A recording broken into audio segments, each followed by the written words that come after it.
இந்த வீடியோக்கு ஒரு லைக்கை போட்டுருங்க. லாஸ்ட் பார்ட்ல மனைவியை அப்பா வீட்டில் விட்டுட்டு இவன் படுக்க வீட்டுக்கு வந்துடுறான். வீட்டுக்கு வந்து வழக்கம் போல் ஜான்வி ஜான்வின்னு கூப்பிடுறான். அதுக்கப்புறமா தான் தெரியுது பொண்டாட்டி வீட்டில் இல்லை அப்படின்னு. சரின்னு சொல்லிட்டு இவன் ஃப்ரெஷ்அப் ஆகிட்டு வந்து ட்ரெஸ் சேஞ்ச் பண்ணிட்டு வெயிட் பண்ணிட்டு இருக்கான். பொண்டாட்டி கால் பண்ணுவாளான்னு. மணியும் 8 ஆயிடுச்சு. ஆனால் அவள் கால் பண்ண பாடா தெரியல. சரி ஓகே, அவள் கால் பண்ணுற வரைக்கும் நம்மளும் வெயிட் பண்ணுவோம் அப்படின்னு சொல்லிட்டு இவனும் போய் டின்னர்லாம் ரெடி பண்ணிட்டு வந்து உட்காந்துருக்கான். அப்போவுமே பொண்டாட்டி கால் பண்ணலை. சரி கொஞ்ச நேரம் வெயிட் பண்ணி பார்ப்போம் அப்படின்னு வெயிட் பண்ணிட்டு தான் இருக்கான். அதே சமயம் நம்ம ஹீரோயினி பல குழப்பத்தில் இருக்கா. தன்னோட தாலியை கையில் பிடிச்சிக்கிட்டு தான் புருஷனை விட்டு ஒரு எதிரியாக விலகிடணும் அப்படின்னு ஒரு முடிவு எடுத்து தான் வீட்டுக்கே வந்தா. ஆனால் இங்கே இருக்கிற நிலைமையை பார்த்தா இப்போ இவளால் உண்மையை சொல்லவும் முடியாது. ஏன்னா தான் புருஷங்கார தன்னோட குடும்பத்துக்காக எவ்வளோ பண்ணியிருக்கான். தங்கச்சியை வந்து நல்ல ஸ்கூலில் சேர்த்து விட்ருக்கான், காலேஜில் சேர்த்து விட்ருக்கான். அது பத்தாததுக்கு சொந்த வீடை ஆக்கி கொடுத்துருக்கான். ஸோ இவ்வளவும் பண்ணியிருக்கான். இப்போ நம்ம இவனை தூக்கி எறிஞ்சிட்டோம்னா ஸோ மொத்தமுமே பாதிக்குமே அப்படின்னு சொல்லிட்டு தன்னோட குடும்பத்துக்காக அமைதியாக இருந்துடுறா. அதுக்கப்புறமா தான் யோசிச்சு பார்க்குறா. ஆஹா, புருஷன் வந்து 8 மணிக்கு ஃபோன் பண்ண சொன்னானே, நம்ம இன்னுமே ஃபோன் பண்ணலையே அப்படின்னு சொல்லிட்டு அங்கே போய் ஃபோன் பண்ணலான்னு பார்த்தா தங்கச்சிக்காரி யாருக்கிட்டயோ கடலை போட்டுட்டு இருக்கா. நீ ஃபோன் பேசிட்டேன்னா கட் பண்ண, நான் மாமா கிட்ட ஃபோன் பேசணும் அப்படின்னு சொன்னா அவள் கட் பண்ண மாட்டேங்கிறா. ஒரு 2 நிமிஷம் பேசிக்கிறேங்க்கா அப்படின்னு சொல்லிட்டு இருக்கா. அப்போ பார்த்தா பாட்டி கூப்பிடுற சத்தம் கேட்குது. உடனே அவள் அங்கே இருந்து போயிடுறா. அம்மா வந்து திட்டுறாங்க. எவ்வளோ நேரம் தான் நீ ஃபோன் பேசிட்டு இருப்ப, ஒழுங்கா போய் சாப்பிடு அப்படின்னு சொன்னதும் ஃபோனை வச்சுட்டு போயிடுறா. அதே சமயம் நம்ம ஹீரோ சரி அவள் தான் கால் பண்ணல, நம்மளே கால் பண்ணுவோம் அப்படின்னு சொல்லிட்டு ஈகோ பார்க்காம கால் பண்ணிட்டு இருக்கான். ஆனால் பிஸின்னு வருது. என்ன பண்ணியிருக்கான தங்கச்சிக்காரி போகிற அவசரத்தில் ஃபோனை ஒழுங்கா வைக்காம போயிட்டா. ஸோ இவன் கால் பண்ணும்போது பிஸின்னு வருது. என்ன கால் எங்கேஜா இருக்கு, அப்படி யார்கிட்ட தான் பேசுறா பொண்டாட்டின்னு சொல்லிட்டு திரும்ப அவன் கால் பண்ணிட்டே இருக்கான். ஃபோன் வந்து பிஸின்னு தான் வந்துட்டே இருக்கு. அதுக்குள்ள ஒரு இமேஜினேஷன் வேற பண்ணி பார்க்குறான். காலில் நம்ம ஹீரோயினி வேற யாரு கூடயே சிரிச்சு பேசுற மாதிரியும், ஃபேமிலி கூட டைம் ஸ்பெண்ட் பண்ற மாதிரியும், வீட்டில் இருக்கிறவங்க ஏமா மாப்பிள்ளைக்கு ஃபோன் பண்ணி பேசலான்னு கேட்டா அதெல்லாம் பேசிக்கலாமா, என்ன அவசரம்னு நம்ம ஹீரோயினி சொல்ற மாதிரிலாம் ஒரு இமேஜினேஷனை பண்ணி பார்க்குறான். இவனுக்கு சமக்கம் வருது. புருஷனுக்கு கால் பண்ணாம அப்படி யாருக்கிட்ட பேசிட்டு இருக்கா, எவன்கிட்ட பேசிட்டு இருக்கா அப்படிங்கிற மாதிரிலாம் யோசிச்சுட்டு இருக்கான் சந்தேக புத்தியோட. கொஞ்ச நேரம் கழிச்சு நம்ம ஹீரோயினி எல்லா வேலையும் முடிச்சுட்டு புருஷன்காரனுக்கு ஃபோன் பண்ணா அவன் கேட்குறான். என்ன மேடம் இப்போதான் உனக்கு உன்னோட புருஷன் ஞாபகம் வந்துச்சா, இப்போ நீ கால் பண்ணியிருக்க, நான் உங்ககிட்ட எத்தனை மணிக்கு கால் பண்ண சொன்னேன், 8 மணிக்கே கால் பண்ண சொன்னேன். ஆனால் நீ எனக்கு கால் பண்ணாமல் எவன்கிட்ட பேசிட்டு இருந்த, நீ யார்கிட்ட பேசினேன்னு நான் சொல்லவா, அதான் உன்னோட ஃப்ரெண்டு பெஸ்ட் ஃப்ரெண்டு இருக்கானே காலேஜ் மேட்டு அந்த சஞ்சய், அவங்ககிட்ட தானே நீ பேசின அப்படிங்கிற மாதிரி தப்பா பேசிட்டு இருக்கான். அப்படிலாம் இல்லைங்க, மொதல் விஷயம் நான் ஃபோனில் பேசவே இல்லை, என்னோட தங்கச்சி தான் அவளோட ஃப்ரெண்ட்ஸ் கிட்ட பேசிட்டு இருந்தா அப்படிங்கிற மாதிரி சொல்லி புரிய வைக்கிறா. அதுக்கப்புறமா தான் அவன் ஓரளவு சமாதானமாகறான். ஓகே, என்னோட பொண்டாட்டி போய் சொல்ல மாட்டான்னு நான் ஒத்துக்கிறேன். சரி ஜான்வி, நீ சாப்பிட்டியா, நீ எல்லாமே நல்லா இந்த வீட்டில் நிம்மதியாக தூங்க கூட முடியலமா அப்படிங்கிற மாதிரிலாம் பேசிட்டு இருக்கான். தூரத்துல இருந்து பாட்டியும் பார்த்துட்டு தான் இருக்கு எல்லாத்தையும். அப்பா அங்கே குட்டி தங்கச்சி வேற வந்து அக்கா சீக்கிரமா வாக்கா, எனக்கு தூக்கம் வருது அப்படின்னு சொல்லிட்டு இருக்கா. யார் பின்னாடி அப்படின்னு சொல்லிட்டு இவன் கேட்குறான்.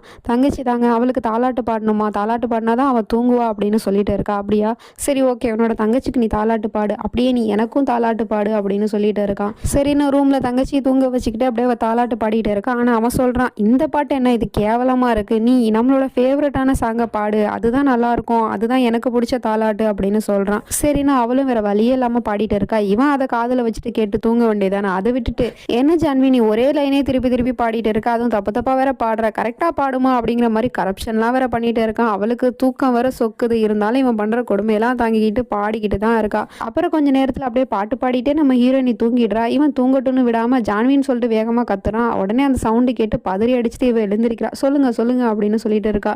என்ன ஜான்வி தாலாட்டு பாட சொன்னா நீ என்ன தூங்கிட்டு இருக்க, ஒழுங்கா பாட்டு பாடுமா அப்படின்னு சொல்லிட்டு திரும்பவும் கொடுமைப்படுத்திட்டு உட்காந்துருக்கான். அவளும் வேற வழியே இல்லாம பாட்டு பாடிட்டு இருக்கா. காலெல்லாம் பயங்கரமா வலிக்குது, தூக்கம் வருது.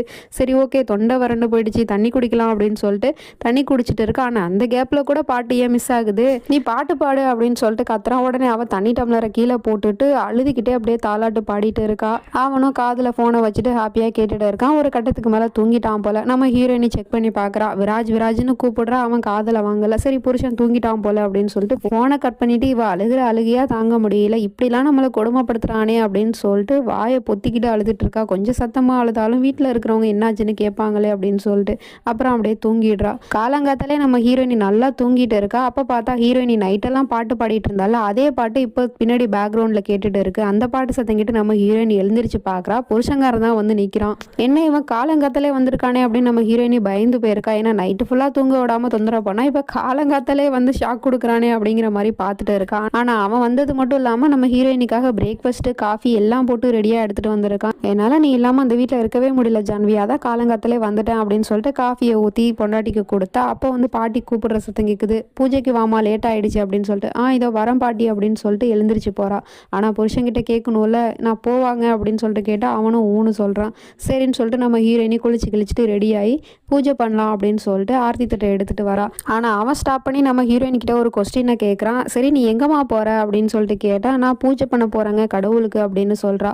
அப்படியா, உன்னோட கடவுள் யாரு, அதை ஃபஸ்ட்டு சொல்லு அப்படின்னு சொல்லிட்டு கேட்டால் இவன் முழிச்சுக்கிட்டு இருக்கா. சரி ஓகே நானே சொல்கிறேன். உன்னோட பாட்டி உங்ககிட்ட சொன்னது இல்லையா கணவனே கண் கண்ட தெய்வம் அப்படின்னு, அதனால உன்னோட கடவுள் நான் தான். சரி எனக்கு பூஜை பண்ணுமா அப்படின்னு சொல்லிட்டு இவன் சேரில் உட்காந்துக்கிட்டு பொண்டாட்டியை பூஜை பண்ண சொல்கிறான். இதை விட கொடுமையெல்லாம் எவ்வளவோ பண்ணிட்டான். இருந்தாலும் நம்ம ஹீரோயினி அவன் சொல்கிறதெல்லாம் கேட்டுட்டு தான் இருக்கா. அவன் சொல்கிற மாதிரியே அவனுக்கு பூஜையும் பண்ணி விட்டு ஆர்த்தி எடுத்துட்டு அதுக்கப்புறமா அவன் மேலே பூவையும் தூக்கி போட்டு பூஜையை முடிச்சு அவன் சொல்கிறான், சரிம்மா உன்னோட கடவுள்கிட்ட காலை தொட்டு ஆசீர்வாதம் வாங்கிக்க அப்படின்னு சொல்கிறான். இவளும் கண் கலங்கிக்கிட்டே புருஷன் காலை தொட்டு ஆசீர்வாதம் வாங்கினா அவன் சொல்கிறான், தீர்க்க சுமங்கலியா இருமா அப்படின்னு. அப்புறமா சரிம்மா நீ உன்னோட கடவுளுக்கு பூஜை பண்ணிட்டல, இப்போ போ நீ உன்னோட வீட்டில் இருக்கிறவங்களோட கடவுளுக்கு போய் பூஜை பண்ணுப்போ அப்படின்னு சொல்லிட்டு பொண்டாட்டியை அனுப்பி வைக்கிறான். அதுக்கப்புறமா நம்ம ஹீரோயின் அங்கேருந்து போயிடுறா. அவள் போனதுக்கப்புறம் இவன் மூச்சை இழுத்து விடுறான். என்னமோ இவன் தான் கடவுள் அப்படிங்கிற மாதிரி ரொம்ப தான் கொழுப்பு இவனுக்கு. நம்ம ஹீரோயினி பூஜை பண்ணலான்னு கடவுளுக்கு போனால் அம்மா சொல்கிறாங்க, பூஜையெல்லாம் முடிஞ்சிருச்சுமா, என்னம்மா இவ்வளோ லேட்டாக வர நீ, உனக்கும் சேர்த்து நான் பூஜை பண்ணிட்டோமா அப்படின்னு சொல்லிட்டு அங்கேருந்து போயிடுறாங்க. நம்ம ஹீரோயினிக்கு வருத்தம் தான், தான் வீட்டில் இருந்து தான் கடவுளுக்கு பூஜை கூட பண்ண முடியலையே அப்படின்னு. பாட்டி வேற பின்னாடி வேற கேட்குது,